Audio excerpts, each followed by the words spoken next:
So we have a different approach, and we kind of flip all that on its side and come at it from another angle. And we start with different pillars to create your foundation of knowledge.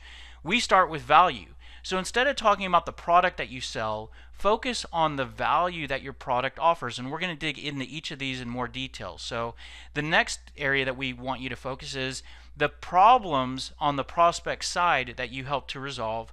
Qualify refers to the questions that you should be asking. Now, when a salesperson often thinks about what am I going to say to kind of get the conversation going, they're often thinking about what am I going to tell them about what we do, how am I going to describe what we do.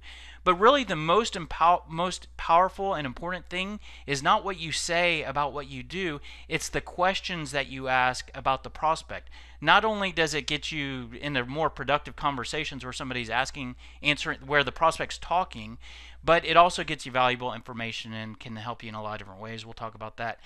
The interest column here refers to at some point you do need to talk about yourself. So I kind of said let's focus on them, but you got to talk a little bit about yourself, and we'll talk about what that looks like and how to talk about yourself in the best light. Credibility.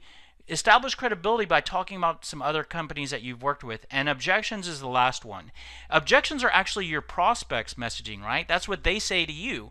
That's what they say to get rid of you. And your messaging approach should have some responses to those. And we're going to show you a game plan there. So the fact is, this is a bit uncomfortable, right? You really kind of have to get. This is not your natural direction to go, but this is a more prospect-focused approach.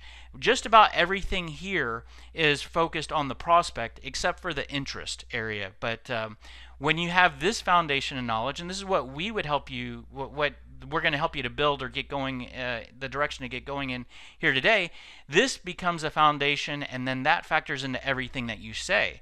And then you become sounding more like a business person and advisor, and creating really productive conversations and opening the dialogue with prospects that might not be in buying mode, so that you have those relationships when they do shift into buying mode.